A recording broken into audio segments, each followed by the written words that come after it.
Hello guys, this will show how you can design something by deleting it and then filling in the gaps. So a lot of times guys, trying to design something. Let's say I just make some cuts here. All right, like this. And I'm not sure what I should do here. I mean, I could inset that, I can extrude that, I can kind of scale, and I can get kind of something like this. But as you can notice, it kind of looks weird there. So let's try this technique instead. Let me go ahead and just delete this area. And now I can do two things. I'll go ahead and copy this out here. I can cap this going into the third subobject level border. I use Alt-P to cap that. Once I've got it capped, I can go ahead and select vertices and connect them, for example. And that kind of determines the flow of this object. In which case now I can continue to, for example, scale or fix this up real quick.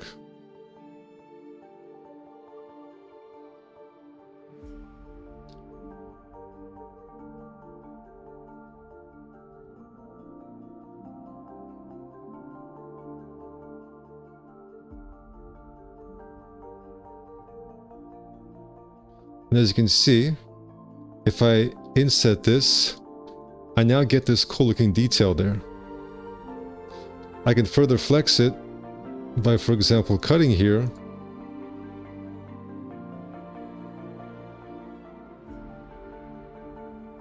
And now I can, for example, move this back to further increase the depth here.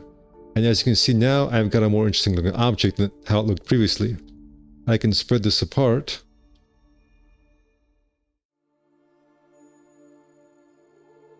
And so now I've got an interesting looking detail right there. If you guys are enjoying this video, be sure to check out the description where I have links to more advanced courses such as on sci-fi design, futuristic vehicles, furniture, and more comprehensive advanced courses. Another thing I can do guys is I can just go ahead and for example bridge edges and then fill in the gap. And that's another way guys that I can kind of create interesting details as well. But what if I bridge other edges? What if I, for example, bridge these two edges and then cap this?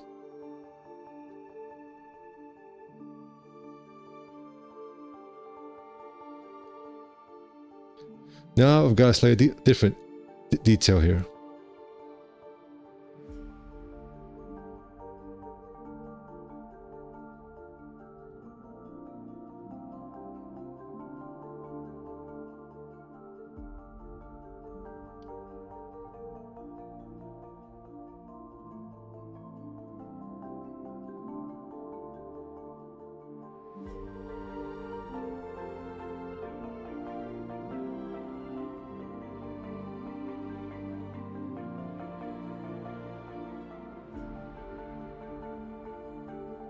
And now we've got this kind of cool looking detail, guys.